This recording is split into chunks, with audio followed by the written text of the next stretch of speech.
Hechos capítulo 20, versículo 28. Dice así: por tanto, mirad por vosotros y por todo el rebaño en que el Espíritu Santo os ha puesto por obispos, para apacentar la iglesia del Señor, la cual Él ganó por su propia sangre. Porque yo sé que después de mi partida estarán en medio de vosotros lobos rapaces, que no perdonarán al rebaño. Y de vosotros mismos se levantarán hombres que hablen cosas perversas para arrastrar tras sí a los discípulos.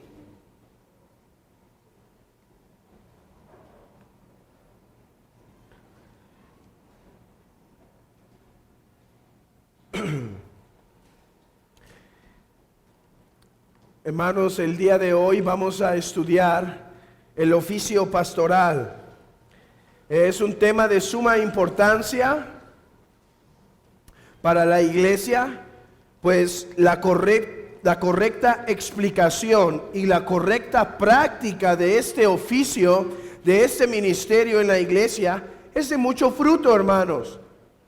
De hecho, algunos se pueden estar preguntando, ¿por qué hablar del ministerio pastoral a un grupo donde no todos son o serán pastores?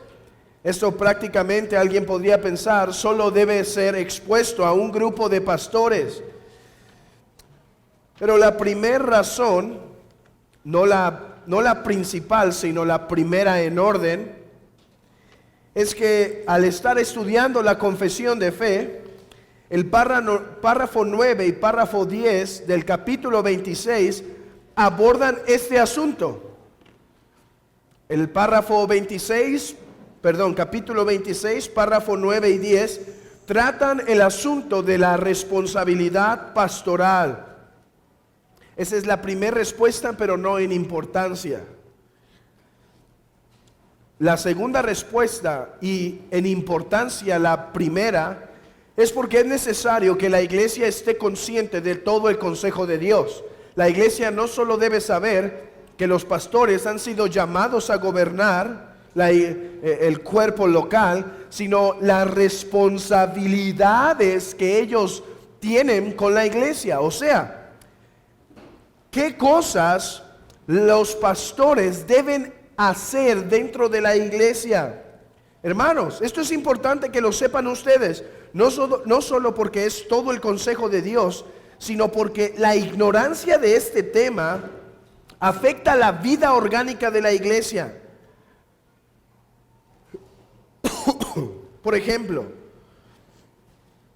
hay iglesias donde los miembros de la iglesia piden a sus pastores, directa o indirectamente, que participen en ciertas cosas que ellos no están forzados a participar. Y esto pone una carga pesada en los pastores, de tal manera que son descuidados de sus labores principales.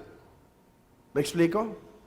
Hay iglesias que por cargar a los pastores en lo que no son sus responsabilidades, ellos dejan sus labores principales.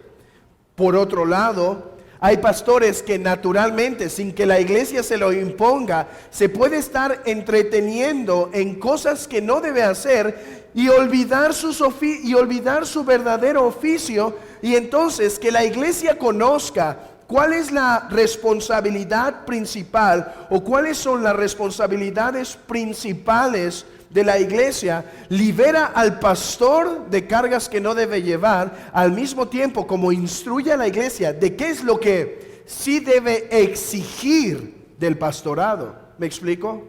La iglesia puede exigir del pastorado, del grupo pastoral, en el sentido en la buena manera del exigir,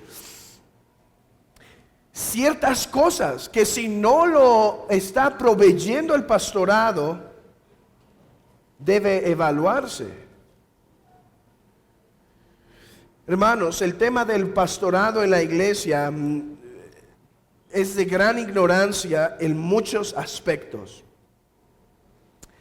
Es por eso que vemos mujeres llamándose pastoras. Es por eso que vemos hombres dirigiendo un solo hombre dirigiendo muchas iglesias. Es por eso que vemos hombres no calificados en el ministerio. Y aún la explosión de mujeres maestras, como ese ministerio muy famoso hoy en día, creo que ese ministerio de mujeres hoy en día, creo que todos esos errores son por no entender cuál es el ministerio pastoral.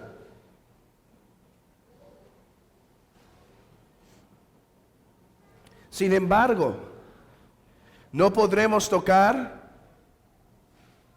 todos estos temas el día de hoy, sino que nos vamos a enfocar solo a 3 aspectos del pastorado de la iglesia. Solo 3 aspectos del pastorado de la iglesia. En primer lugar, hermanos, su elección. ¿Cómo es que los pastores son elegidos? En segundo lugar, su ordenación. Y en tercer lugar, sus responsabilidades. Sus responsabilidades. Y aunque nos trataremos de explicarlo más claramente, estas 3, quiero explicar que nuestro punto de enfoque se encontrará en la responsabilidad de los pastores para con su congregación. ¿Cuáles son las cosas de las cuales un pastor no puede dejar de proveer a la iglesia? Esa es la respuesta del día de hoy. ¿Y por qué nos enfocamos en este punto o nos enfocaremos en este punto en particular? Como he dicho, porque es el tema principal de nuestra confesión y es un punto que ayuda mucho a la dinámica de la iglesia. Ok, hermanos, habiendo introducido de esta manera nuestra lección, vamos a leer el párrafo 9 del capítulo 26 de nuestra confesión. Capítulo 26, párrafo 9. La manera designada por Cristo para el llamamiento de cualquier persona que ha sido calificada y dotada por el Espíritu Santo para el oficio de obispo o anciano en la iglesia es que sea escogido para él mismo por la votación común. Creo que algunas confesiones dirán el sufragio, es lo mismo, votación común o sufragio es sinónimo. De la iglesia misma y solemnemente apartado mediante ayuno y oración con la imposición de manos de los ancianos de la iglesia, si es que hay algunos constituidos anteriormente en ella, y para el oficio de diácono que se ha escogido por la misma votación o sufragio y apartado mediante oración y la misma imposición de manos. Hay 2 temas que se están tocando aquí. Uno es el pastorado y otro es el diaconado. Solo nos vamos a enfocar en esta ocasión en el pastorado. Primero Dios, vamos a dar una lección más adelante sobre el diaconado, porque creemos que el Señor se está moviendo entre nosotros para levantar, si es su voluntad, diáconos. Así que es importante tener esto en mente, pero eso será en 2 lecciones siguientes. Entonces, lo primero que destaca el párrafo 9 es la forma en la que estos hombres son elegidos o designados. Ahora, quizá la palabra elección no trae a nuestras mentes conceptos errados. Quizá la palabra elección puede traer a nuestra mente 2 hombres que están compitiendo por un puesto y que solo a uno se le dará la victoria, depende si alcanza el carisma, con su carisma, la votación de todos. Sin embargo, no es lo que quiere decir la confesión con la palabra elección. Lo que la confesión está designando es que la elección de pastores debe ser una obra de la iglesia en general, de la membresía de la iglesia. En la iglesia de Cristo, hermanos, ha habido 2 oficios llamados extraordinarios y oficios llamados ordinarios. Los oficios extraordinarios, Cristo designa a un hombre unilateralmente. Por ejemplo, dice el apóstol Pablo que él no fue elegido en Gálatas 2 por imposición de hombres o por llamado de hombre, sino que él mismo fue comisionado por Dios directamente. Ese es un oficio extraordinario. Lo mismo el apóstol Pedro cuando es llamado por Jesucristo directamente y dice: sígueme, te haré pescador de hombres. Lo mismo con Leví, Mateo, que dice: ven, sígueme. Esos oficios son extraordinarios, donde no se requiere, en un sentido, por decirlo así, la votación de la iglesia. Lo mismo con los profetas en el Antiguo Testamento. Dios designaba a algunos hombres, pero no debemos confundir esos oficios extraordinarios con los oficios ordinarios dentro de la iglesia de Cristo. Dentro de la iglesia de Cristo ya no hay oficios extraordinarios en el sentido del nuevo pacto. Todos los oficios son elegidos ordinariamente. Esto quiere decir, la iglesia por una votación común designa a hombres para este oficio pastoral o diaconal. ¿Queda claro eso, hermanos? ¿Cuál es la diferencia entre un oficio extraordinario y un oficio ordinario? Y enfatizar que en la iglesia del nuevo pacto los oficios siempre son designados ordinariamente. Pablo mandó esto a Timoteo cuando fue en Éfeso también. Dice que levante hombres de entre ellos para el oficio pastoral. Entonces, la iglesia, ¿cómo se elige un pastor? Por el común sufragio, por la común votación de la membresía de la iglesia.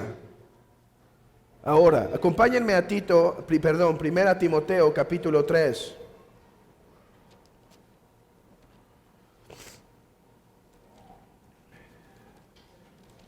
Primera Timoteo capítulo 3. Y tengan su Biblia abierta en ese texto.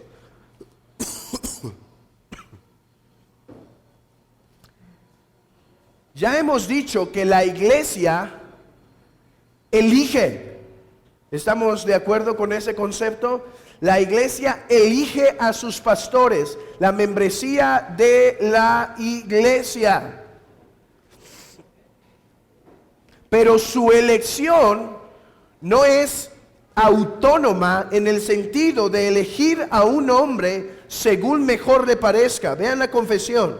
Dice: la manera designada por Cristo para el llamamiento de cualquier persona, noten esto, que ha sido calificada. O sea, que es aprobada según las Escrituras. La iglesia no tiene el derecho de elegir a un hombre que no cumpla con estos requerimientos básicos para el pastorado. Por eso abrimos nuestras Biblias en 1 Timoteo capítulo 3, donde dice: palabra fiel, si alguno anhela obispado, buena obra desea. Aquí está. Pero es necesario que el obispo sea irreprensible, marido de una sola mujer, sobrio, prudente, decoroso, hospedador, apto para enseñar, no dado al vino, no pendenciero, no codicioso de ganancia deshonesta, sino amable, apacible, no avaro, que gobierne bien su casa, que tenga a sus hijos en sujeción con toda honestidad, pues el que no sabe gobernar su propia casa, ¿cómo cuidará de la iglesia de Dios? No un neófito, no sea que envaneciendo se caiga en la condenación del diablo. También es necesario que tenga buen testimonio de los de afuera, para que no caiga en descrédito y el lazo del diablo. La elección que la iglesia haga para el oficio pastoral de cualquier hombre no puede contradecir los requerimientos bíblicos establecidos en 1 Timoteo capítulo 3, así como en Tito. La iglesia solo tiene el derecho de elegir de entre su membresía, a hombres que cumplan, hermanos, con estas calificaciones. Ahora, nunca ningún hombre cumplirá estas calificaciones de una manera perfecta, absoluta, porque sigue siendo pecador. La iglesia no está buscando el hombre perfecto, pero la iglesia sí está buscando que de una manera general el hombre que será puesto para el oficio pastoral cumpla con estas características de 1 Timoteo 3. No un hombre sin pecado, pero un hombre de acuerdo que la imagen de 1 Timoteo 3 se refleje y se revele en él.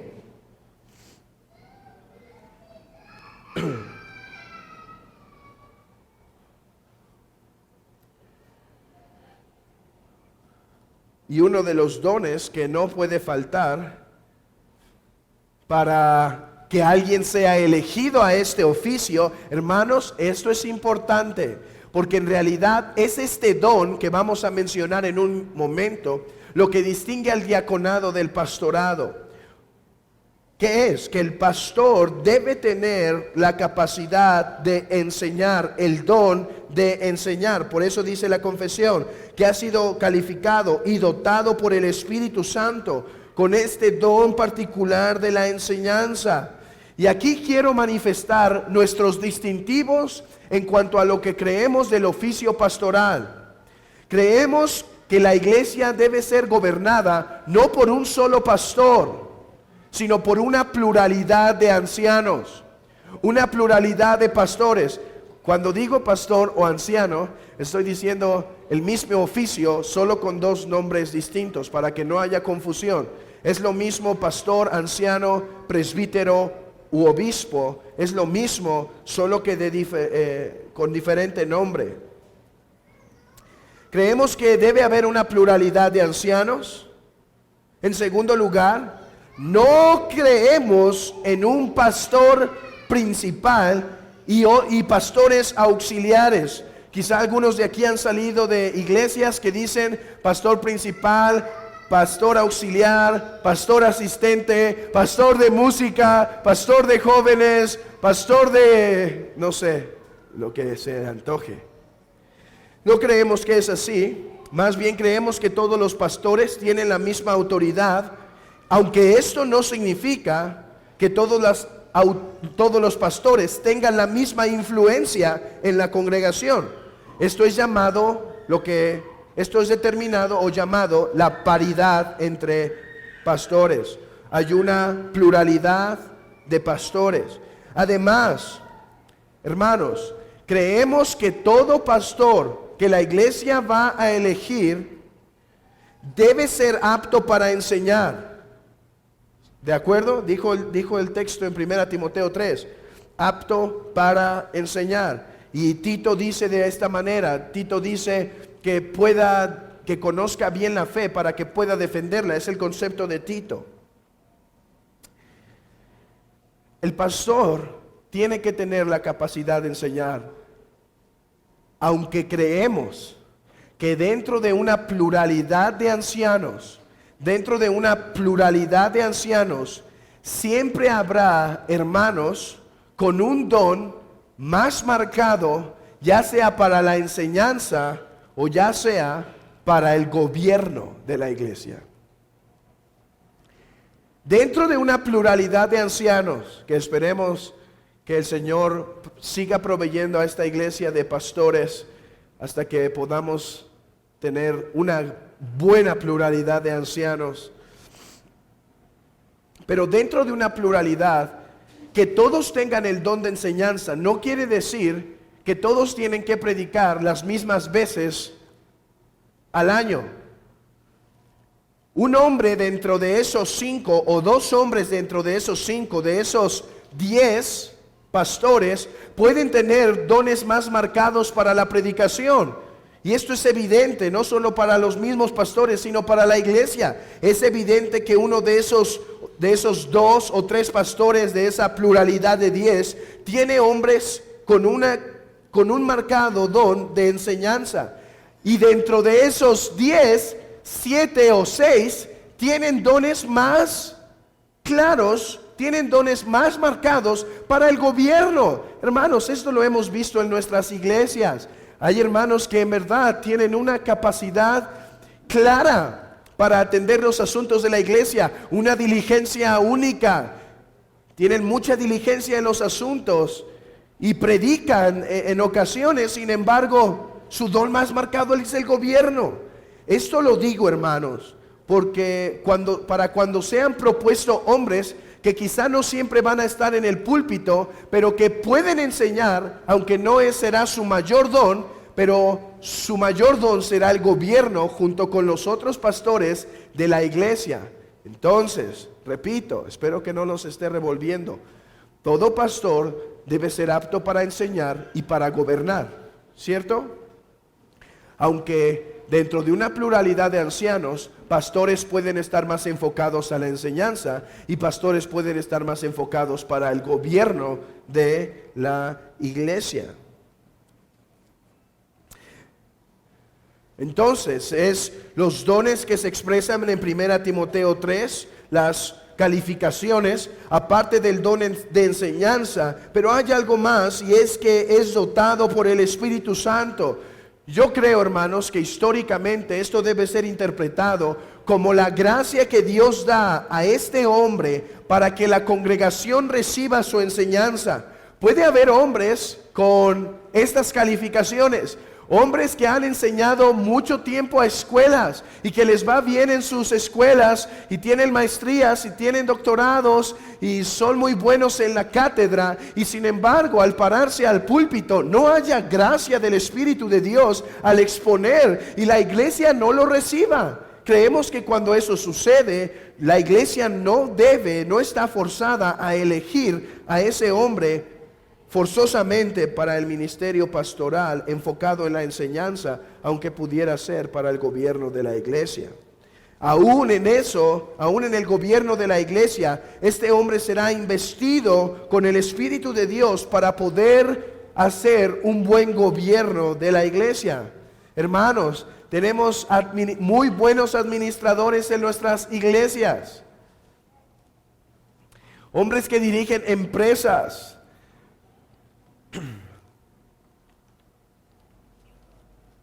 y que a lo mejor cumplen estos requisitos, pero no forzosamente ese buen gobierno que ejercen fuera es una señal de que deben ser personas que gobiernan dentro de la iglesia. Esto es un don sobrenatural del Espíritu de Dios que debemos esperar que sea evidente en ciertos hombres para que la iglesia lo pueda confirmar con su elección.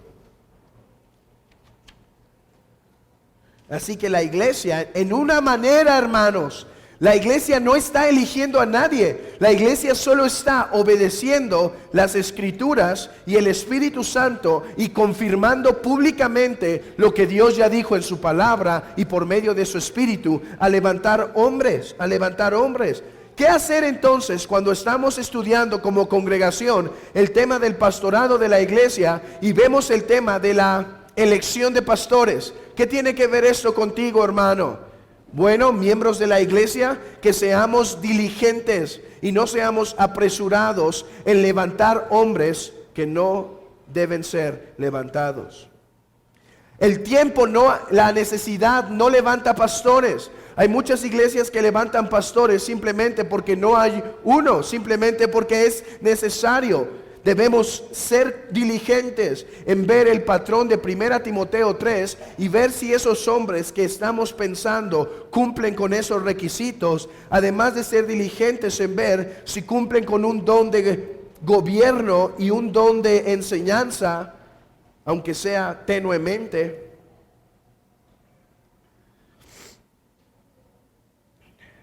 Y si el Espíritu Santo lo confirma. Eso es para nosotros como iglesia y como membresía, hermanos. Debemos ser cuidadosos en esto, no dejarnos llevar por el carisma, por la atención, por las buenas atenciones que los hombres pueden tener para con nosotros, sino por la Escritura, y si por la Escritura se cumple en ese hombre. Además, otra cosa que esto nos dirige es orar por pastores. Hermanos, queremos que Dios levante de entre nuestras iglesias más y más pastores que sean calificados para dirigir y enseñar el rebaño.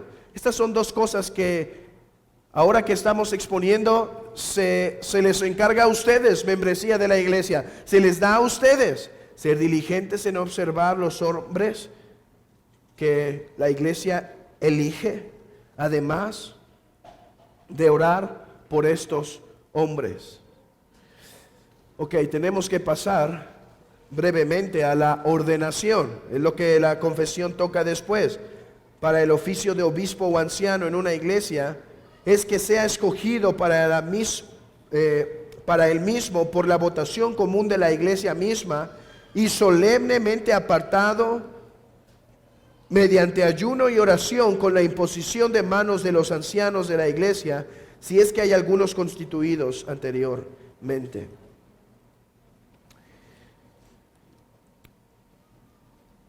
Solo podemos tocar, hay toda una doctrina de la ordenación, pero no los voy a cargar con todo eso. Solo dos puntos muy importantes.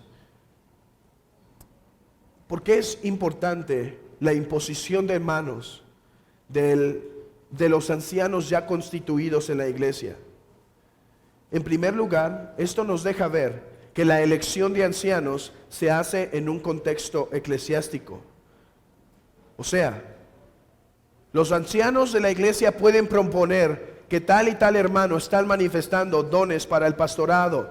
La iglesia corrobora o confirma con una votación común, pero la ordenación termina o el proceso termina cuando los ancianos de la iglesia imponen las manos sobre esas personas para el pastorado. Esta imposición de manos no transmite ningún poder, ninguna unción, no es la capa de Elías que se estaba rogando, sino es un simbolismo eclesiástico donde su Espíritu Santo nos acompaña para manifestar que la ordenación de pastores se da dentro del gobierno eclesiástico. Hay muchos hombres, hermanos, que se levantan a sí mismos. No están de acuerdo con una iglesia y lo que hacen es irse y plantar la suya y decir, pues ahora voy a plantar mi iglesia. Hemos escuchado y he visto esto muchas veces, hermanos. Personas que no les gusta un detallito y simplemente dicen, levantaré mi iglesia. Pero cuando la confesión insiste que estos hombres deben ser ordenados por el gobierno de la iglesia ya existente, manifiesta la importancia de la iglesia en este llamado. Hay personas que creen ser llamadas porque tienen lo que Tito dice, un anhelo de obispado. Pero ese anhelo nunca será totalmente cierto o totalmente seguro hasta que la iglesia lo confirme. Llegan a nosotros personas, jóvenes, adultos, y dicen, el Señor me ha llamado al pastorado, y casi quieren ser miembros de la iglesia inmediatamente y ser pastores. Y nosotros decimos, gloria al Señor, si es así, nos dará gusto ver lo que sucede en el tiempo, pero es importante, joven o adulto, esperar que la iglesia vea tus dones, que la iglesia confirme tus dones. Sí, ¿cómo pasa eso? ¿Cuándo es la primera vez que voy a predicar? La iglesia y la providencia del Señor irán acomodando todo para que la iglesia vea, para que la iglesia conozca si en verdad ha sido llamado. No hay nada que forzar. Dios gobernará todo y la iglesia dirá de repente, sí, claro que ese hermano está llamado, pero la iglesia tiene voz y voto en la ordenación de pastores, y los ancianos son responsables de esa ordenación.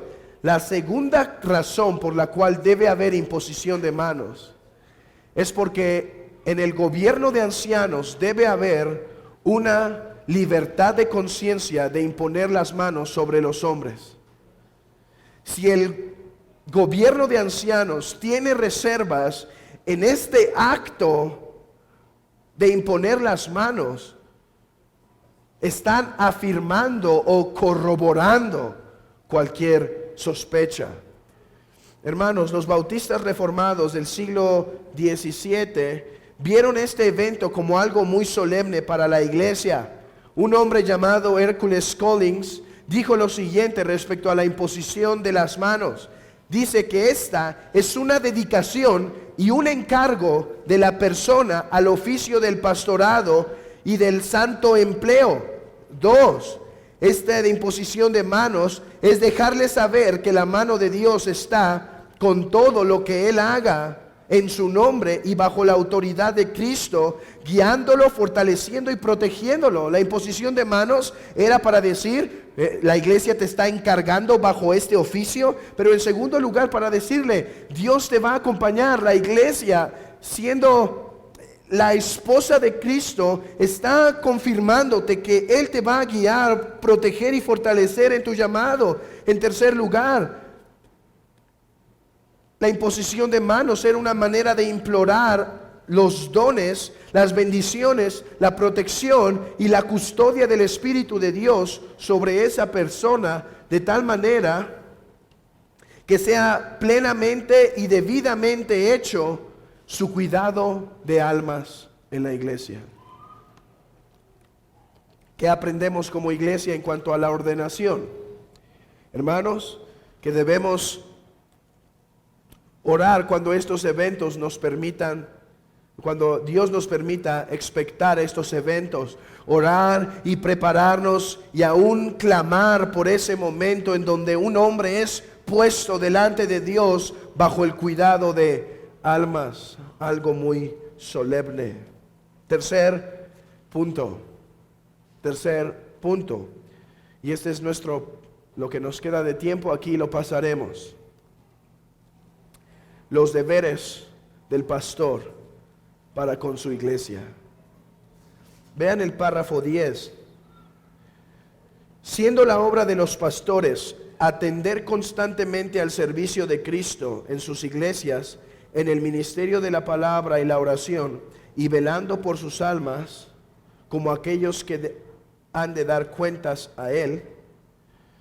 Ese va a ser nuestro enfoque para esta semana. La próxima semana será la otra parte del párrafo 10. ¿Cuáles son las responsabilidades de los pastores para con su iglesia? Como he dicho, hay gran confusión en estos puntos en la iglesia contemporánea. Hay iglesias que esperan que sus pastores sean un todólogo. Si está correcta mi palabra. Un todólogo, alguien que hace todo. La iglesia espera que el pastor esté involucrado en todo, que visite las casas, que atienda todos los mensajes telefónicos, todas las llamadas telefónicas, que asista a todas las reuniones no oficiales de la iglesia, cosas buenas, no forzosamente malas, despedidas, de matrimonios, de despedidas de solteros, como se llaman, cosas que no son malas en sí mismos, pero algunos miembros esperan o pueden esperar eso de los pastores, que atiendan el velorio del pariente más lejano de cada miembro. El mismo miembro tenía 20, 30 años sin ver a esa persona y espera que el pastor pueda estar también ahí. La fiesta del niño de cumpleaños, la graduación de la hija y del hijo. Pero ¿es eso lo que la Biblia requiere del pastor?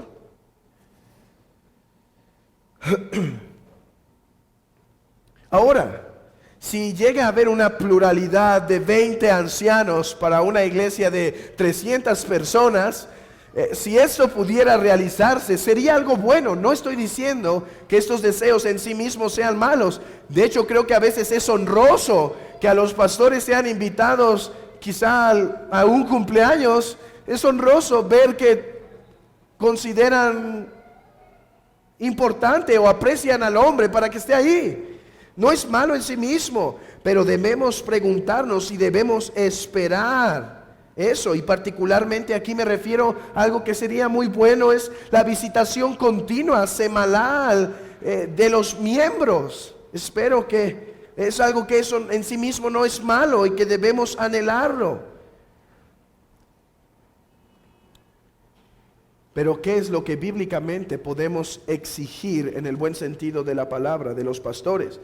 Ahora, tengo que confesar que a veces esta dinámica de poner tantas cargas sobre los pastores es por una mala instrucción de la iglesia, ¿sí? Debido a que no hay una buena exposición de la palabra, hay una mala instrucción. Y la iglesia requiere que esté en todas las cosas.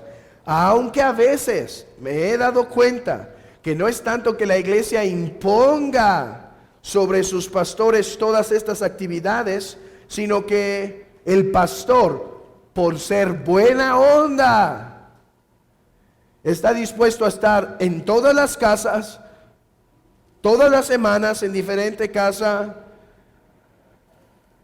preparar comidas y cenas en reuniones de mujeres, de varones, atender a los niños y demás. Algunos pastores son movidos a esto con tal de manifestar cuán buena onda es el pastor en la iglesia. Pero la pregunta ¿es este el deber del pastor?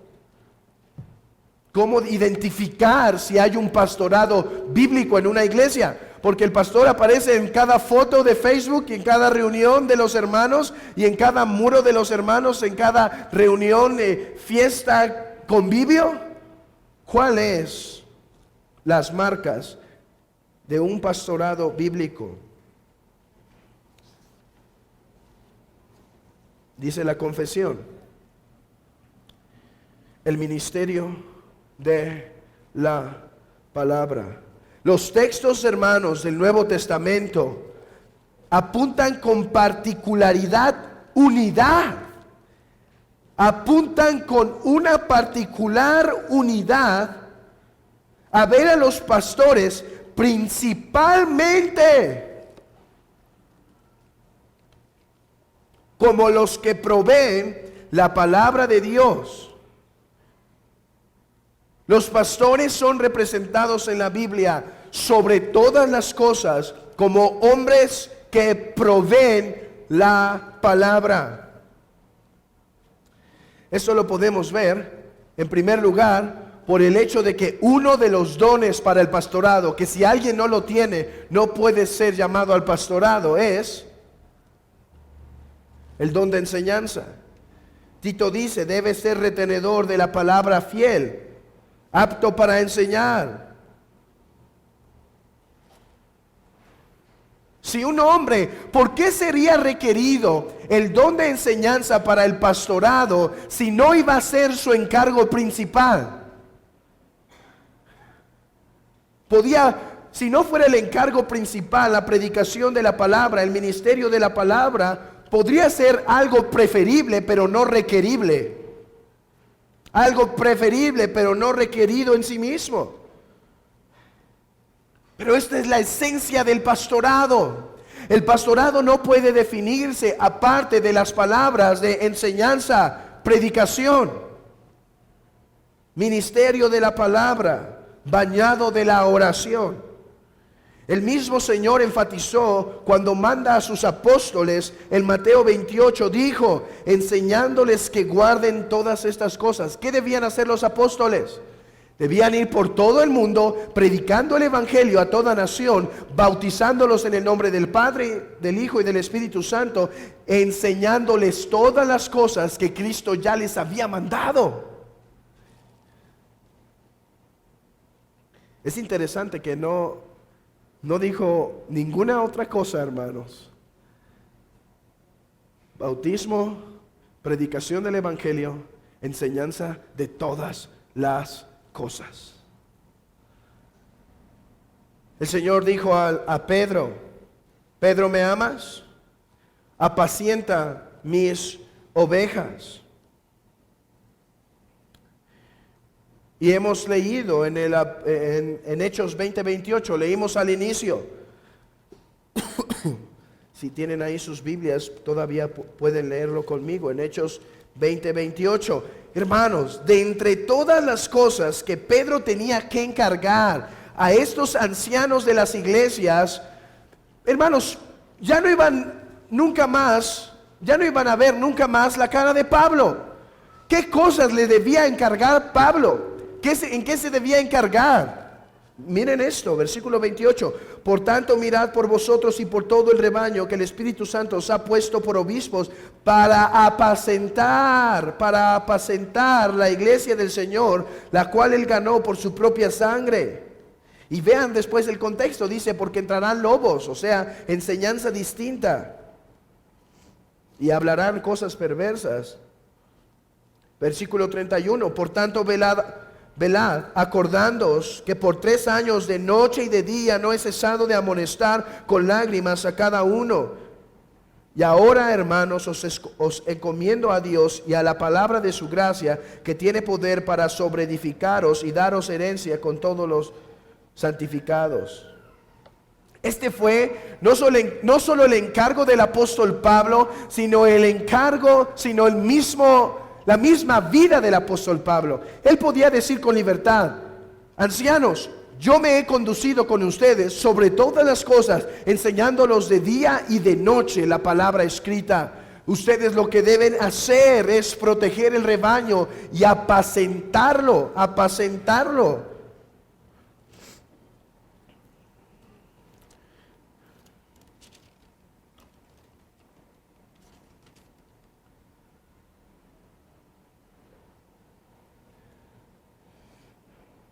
Dice Primera de Pedro 5:2, desde el versículo 1: ruego a los ancianos que están entre vosotros, yo anciano también con ellos y testigo de los padecimientos de Cristo, que soy también partícipe de la gloria que será revelada, apacentar la grey de Dios que está entre vosotros, cuidando de ella, no por fuerza. La palabra apacentar, hermanos, tiene el contexto de ovejas que están siendo llevados a campos para comer, para ser alimentadas.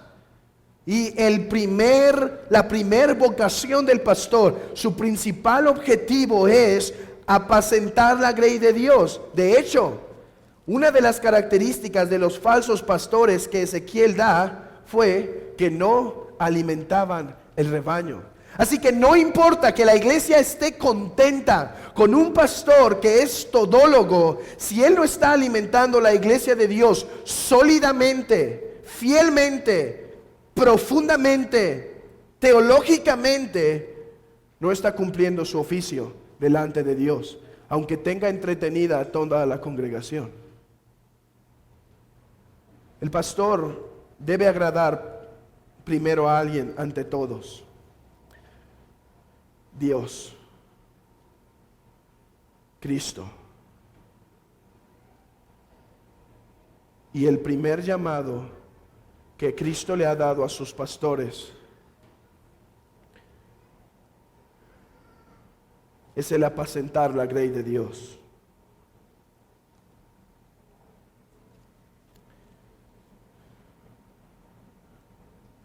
Y esto no solo implica la predicación, sino también la dirección y ejecución del tiempo de adoración de las reuniones principales de la iglesia. Es la labor del pastor estar bien preparado durante la semana,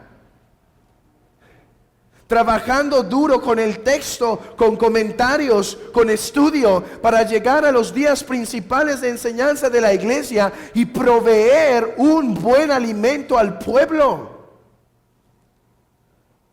Y dirigir la reunión de adoración. Eso también incluye consejería. Los pastores tienen la responsabilidad de atender las necesidades del rebaño en cuanto a este aspecto. Eso incluye, hermanos, esto es parte de la predicación de la palabra. Pero hay algo muy interesante que dijo Juan Calvino. No sé si fue Juan Calvino o ya lo tomé de alguien más. Mi mente está confundida en esta cita. Pero él dijo que cuando empezó a predicar la palabra expositivamente, yo creo que fue alguien más aparte de Calvino, que cuando comenzó a predicar la Biblia expositivamente, la consejería en la iglesia no se eliminó, pero disminuyó.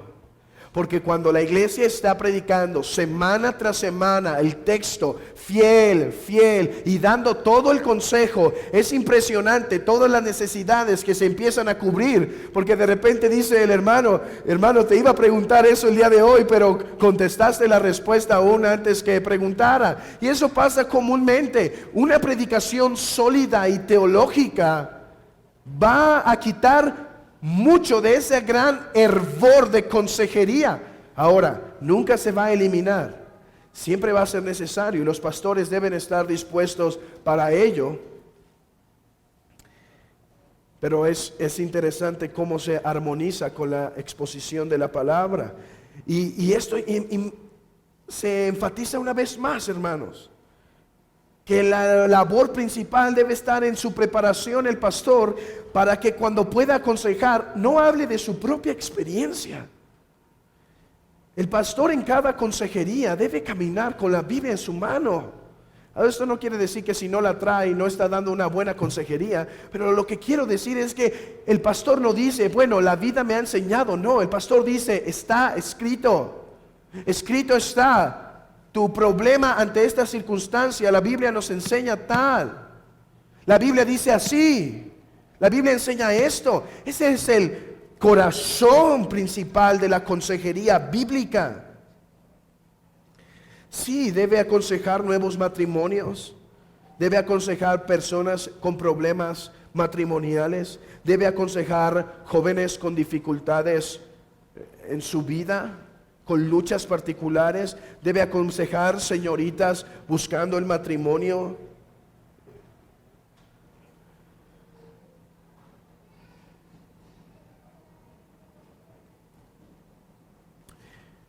Puede aconsejar, acompañado de su esposa, mujeres en cuanto a su labor y dones en la iglesia. Hermanos, es por eso que estoy tan desacuerdo en ministerios como el de Nancy Lee DeMoss y todas esas cosas. Porque se hace ver que el pastor no puede enseñar a la iglesia lo que la mujer le corresponde. Y ahora tenemos que inventar un nuevo oficio en la iglesia, la maestra de la iglesia. Una mujer que se toma la responsabilidad de hablar cosas de mujeres aún antes de estar casada. Cuando Pablo dijo a Timoteo, enseña a las mujeres que se vistan modestamente, que sean decorosas en su porte, que no sean esclavas del vino. Enseña a las mujeres esto. Enseña a las mujeres que enseñen a las mujeres jóvenes a amar a sus maridos. ¿De quién es esa autoridad? ¿De quién es esa responsabilidad? No de un nuevo oficio llamado pastora maestra en la iglesia, sino del oficio pastoral del varón. Mujeres pueden acercarse entre propias hermanas. Es maravilloso ver en la iglesia como mujeres jóvenes se acercan con mujeres mayores y preguntan. Así es el patrón bíblico. No necesitamos un nuevo oficio en la iglesia. No necesitamos un falso ministerio. Y si una hermana no puede contestar esas dudas, pueden acercarse al pastorado de la iglesia, y el pastorado de la iglesia, acompañado o de un hermano o de su propia esposa, podrán proveer consejo. Hermanos, ese es el patrón bíblico.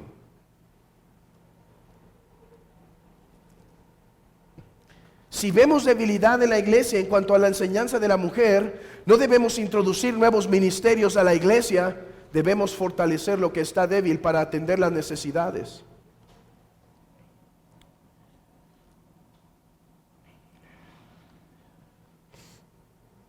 Otro texto es que en Efesios 4 se narra que los dones que Cristo dio a la iglesia tienen el enfoque para la edificación de los santos, la protección del rebaño de la falsa doctrina. Así que la predicación no solo es enseñanza, no solo es exhortación, no solo es aplicación, es consejería también, es consuelo y también es protección de caer en falsas enseñanzas. Todas estas son las responsabilidades del pastor. Todas estas son los requisitos que un pastor debe estar haciendo continuamente. Ahora, no es lo único. ¿Por qué? Acompáñame a Tito capítulo 1, versículo 7.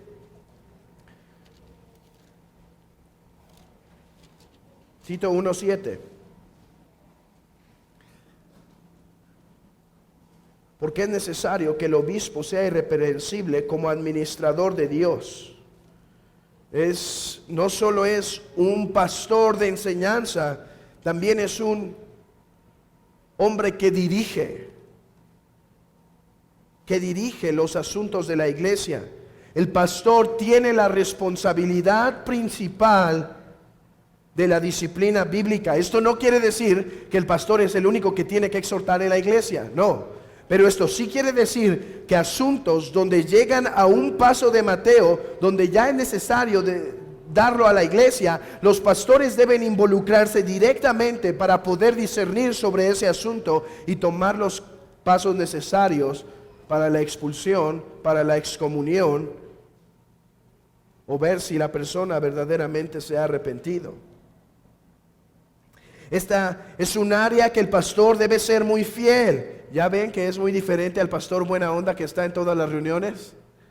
Él debe estar quizá, como dijo una vez Paul Washer, metido y encerrado en su oficina conociendo quién es Dios, y después cuando sale a exhortar y a disciplinar. No es el pastor muy buena onda. Quizá no es tan buena onda. Debe dar amonestación ardua. Él no se debe callar cuando hay pecado en la iglesia. Él debe exhortar y él debe promover y hablar a la iglesia. Cuando hay pecado, ellos deben expulsar lobos. Eso dijo Pablo a Tito. Cuando uno causa división, después de 2 amonestaciones, échalo. Pueden ver que ahí no se lleva el mismo patrón de Mateo 18. Cuando alguien causa división en la iglesia, no es necesario primer paso, segundo paso, tercer paso. Es necesario, quítalo del medio de ti. Sácalo. No vamos a dar pie para que se meta y divida. Vamos a expulsarlo inmediatamente.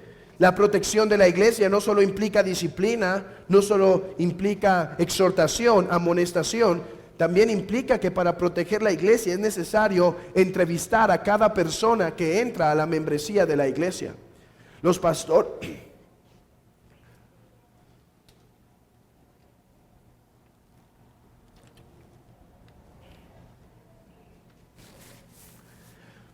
pastores tienen la responsabilidad de conocer personalmente cada testimonio de las personas que quieren integrarse.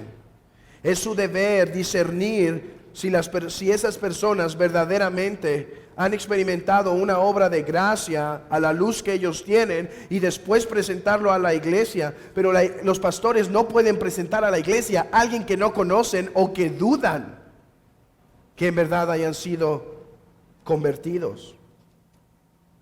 Ellos deben tener un contacto directo con ellos. Además, es deber de los pastores y de los ancianos gobernar, dirigir. De hecho, así se les llama al oficio pastoral, un sobreveedor, alguien que está viendo y supervisando los asuntos de la iglesia. Los pastores tienen la responsabilidad de conducir a la iglesia a las mejores decisiones.